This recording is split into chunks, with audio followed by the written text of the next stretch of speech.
We left off with the fall of Babylon and the rise of the Aryan nations. Our story will now take us to Medo-Persia, which will be the first Aryan nation to rise up to become the undisputed masters of the world, being led by one of the greatest conquerors in all of history, Cyrus the Great.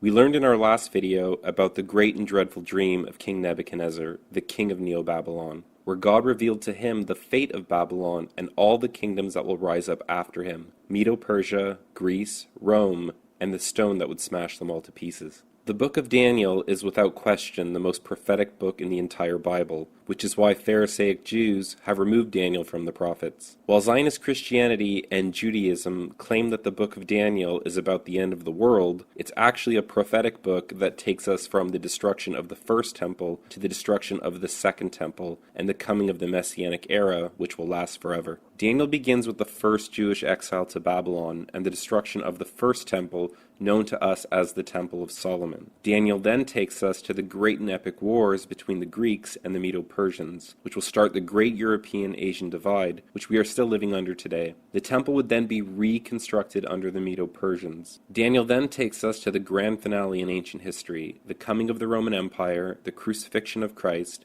the Great Jewish Revolt, and the destruction of the Second Temple, known to us as the Temple of Herod, which ended Mosaic law forever. So, before we venture further into our story, let's do a short recap. So far, the Bible has taken us through Mesopotamia and Egypt, known to us as the cradle of civilization. The Bible then takes us to the founding of the nation of Israel and the construction of the Temple of Solomon. Through Solomon's greed and by allowing foreign cultures into the land, it would lead to a civil war between Judah and Israel, which would give rise to the great and terrible Assyrian Empire, who scattered the northern tribes of Israel around the world in approximately 722 BC. After the tribes of Joseph and northern Israel were mixed into the Aryan nations, the kingdom of Judah was now alone, with only a small remnant of the northern tribes mixed into them. The destruction of Assyria and their capital city Nineveh would give rise to the kingdom of Media and the Neo-Babylonian Empire. Media and Babylon will part ways after Assyria is destroyed, and while Media will attempt to conquer the wealthy kingdom of Lydia, North and Asia Minor, Nebuchadnezzar will march south on Tyre, Sidon, Judah, and Egypt, which will eventually lead to the destruction of the Temple of Solomon in 586 BC. It's important to understand that according to the Bible, the Babylonians did not destroy Jerusalem and the Temple, but rather God himself used the Babylonians and Nebuchadnezzar as his instruments to punish the Jews for their treachery and their sins against him, exactly how he did with Assyria and the northern tribes. Jews will often blame the Babylonians and the Romans for destroying their temple and homeland. However, the Bible is clear that it was their own God who destroyed them. So it's important to understand that if God plants a tree or a nation, and that nation stops producing good fruits, God will take an axe and chop it to pieces and cast it into the fire. But the axe in the end, whether it be Babylon or Rome, has no right to boast over the one who wields it. In Nebuchadnezzar's dream, Nebuchadnezzar saw a great and terrible image. Its head was made of fine gold. Its chest and arms were of silver, with one arm folded above the other. Its belly and thighs were of brass or copper, its legs were of iron, and its feet and toes were a mixture of iron and miry clay. This image was destroyed by an uncut rock that fell from heaven, and shattered the image to dust, and the stone that smote the image became a great mountain. We learn from Daniel that the head of gold represents Nebuchadnezzar and the Neo-Babylonian Empire. The folded silver arms represent the Medo-Persian Empire that conquered Babylon, which is important, since this is also the same country where part of the northern tribes of Israel had been exiled to about 180 years before, meaning Media was now completely mingled with Israelites. The belly and thighs of brass represent Alexander the Great and the remarkable Greek-Macedonian conquest of Medo-Persia.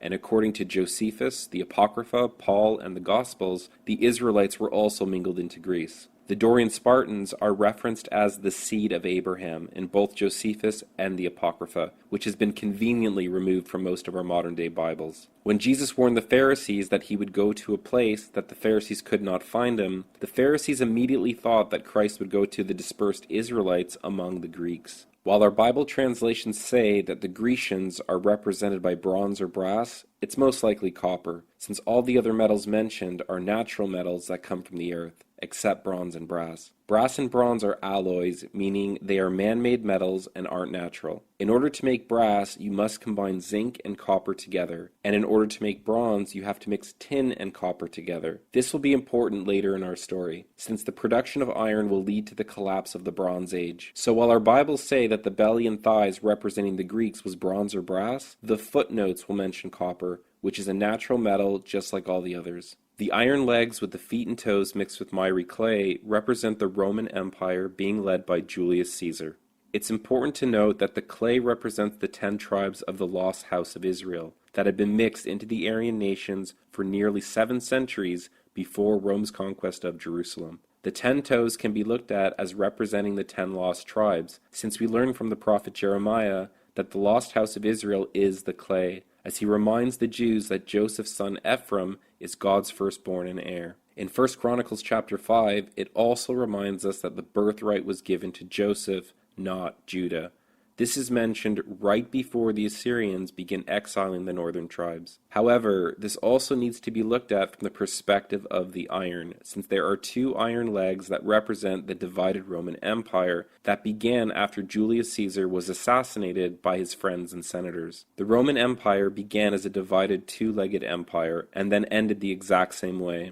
The 2 iron legs of the fallen Roman Empire can still be seen today, represented by the Latin-speaking Catholic Church and the Greek-speaking Orthodox Church. The 10 iron toes represent the 10 Caesars from Julius Caesar to Vespasian, who destroyed the Second Temple and marked the second coming of Christ, who is the stone. The Julian-Claudian dynasty is represented by the first 6 toes. Julius Caesar is the first, then his great-nephew and heir Octavian, better known to us as Emperor Augustus, who was the Caesar that Christ was born under and is mentioned in the Bible. Next we have Tiberius, who was the Caesar that Christ was crucified under, and he is also mentioned in the Bible. Then we have Gaius, who is better known to us as Caligula, or Little Boots, who was murdered and replaced with Claudius, who is also mentioned in the Bible, when he banished the Jews from Rome for being aggressive troublemakers. Then we have Nero, who was the 6th, whose name in Hebrew equals 666, the number of the beast. It would be under Nero that the Jews and Romans would begin persecuting Christians, which led to the Great Revolution, bringing us to the year of the 4 emperors and the 4 final toes. 3 of these emperors will rise up during the Jewish revolt and will be overthrown by Vespasian the 10th, who will then destroy the temple, which marks the coming of the stone and the second coming of Christ, which is a documented historical event. So, the dream of Nebuchadnezzar is really about the destruction of both temples and the coming of Christ, whose kingdom will never be destroyed, both in heaven and on earth. So again, Assyria would scatter the tribes of Joseph and northern Israel into the Aryan nations, mainly into Scythia, Lydia, Media, and Greece. Also, many Israelites and Canaanites would have fled to their Canaanite colony across the Mediterranean in North Africa, known to us as Carthage, who was one of Rome's greatest rivals. This is important since these are the nations that will play the main role in the rise of Persia, Greece, and Rome, and will help us better understand our modern world today. Daniel also says that Israel would mingle with these Aryan nations, but that they would not cleave to one another. Meaning, even though the lost tribes are now mingled into many nations, being Israelites will not keep them united. They will do what Israelites do best, fight among themselves. Later in Daniel's life, right before Cyrus would destroy Babylon, God would send Daniel a dream, very similar to the dream of Nebuchadnezzar. But instead of seeing a statue like Nebuchadnezzar, Daniel saw the 4 winds of heaven striving over the Mediterranean Sea, and 4 great beasts came out from it, all different from one another. Daniel is told that these 4 beasts represent 4 kings and kingdoms. The first beast was like a lion with wings that had its wings torn off and was made to stand like a man, and a man's heart was given to it. This represents Neo-Babylon and the story of King Nebuchadnezzar. Daniel then saw a bear rise out of the sea that was raised up on one side, and it had 3 ribs in its mouth, and was told to devour much flesh. This represents Medo-Persia, with one kingdom raised up above the other, and the ribs are the 3 kingdoms that Cyrus the Great will conquer: Media, Lydia, and Babylon. The next beast to rise out of the Mediterranean Sea will be a 4-headed leopard with 4 wings, which represents the broken kingdom of Alexander the Great, and his 4 Greek generals, Cassander, Lysimachus, Seleucus, and Ptolemy, who will divide Alexander's kingdom and start the War of the Diadochi, or the Diadochi, meaning the War of the Successors. Last, Daniel saw a great and terrible beast that had iron teeth with brass claws, and it had 10 horns. Daniel then saw an 11th little horn rise out from it, who was different from all the others, speaking great things and great blasphemies against God. This little horn will attempt to change seasons and laws, and will persecute the saints, and it caused 3 of the horns to be plucked up.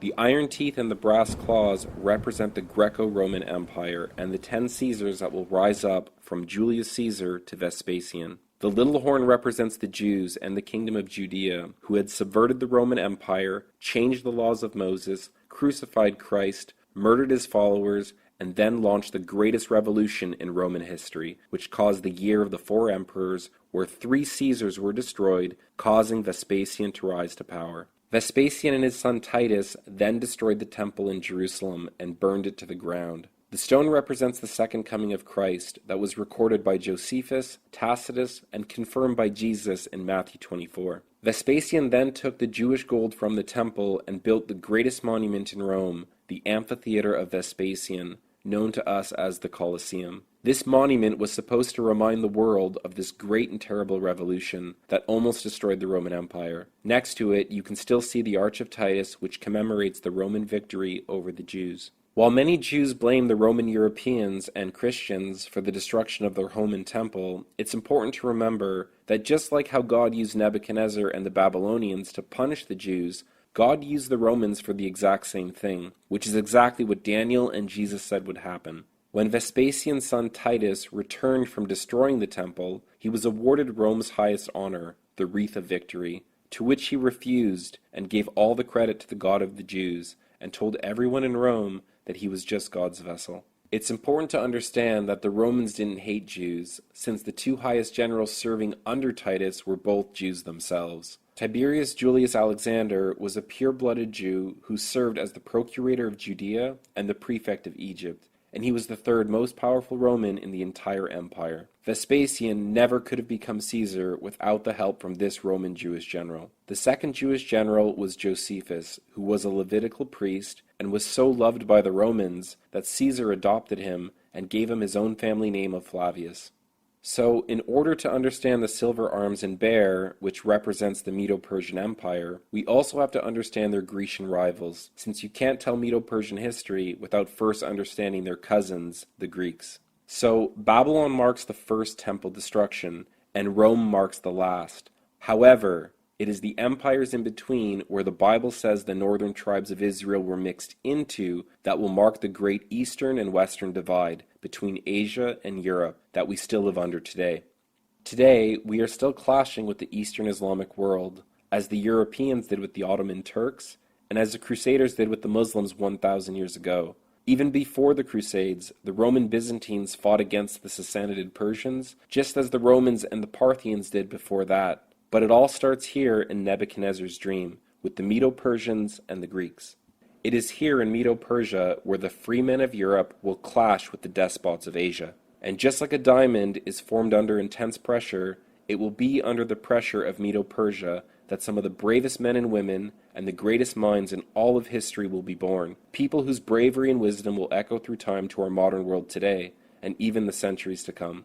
Now, nothing is certain when we go this far back in ancient history. A lot of what we know about ancient Greece is shrouded in mythology, oral traditions, and legends, which makes accurately dating these events nearly impossible. It wouldn't really be until the Roman Empire that we would begin to start a more universalized system for keeping records of history. However, it would be a Dorian Greek from Halicarnassus who lived during the 5th century BC, named Herodotus, who would become known to us as the father of history. Now, the word history to us means the study of the past, but this word comes from the ancient Greek word historia, which means to inquire or to investigate, which is exactly what we are doing. So history as we know it already existed before Herodotus, like in Mesopotamia, Egypt, and Assyria, but these appear to be very one-sided accounts. The Bible is also recorded like a history book and records both the good and the evil. For example, when we examine the books in the Bible, we see that many of the authors will begin their writings by identifying who they are,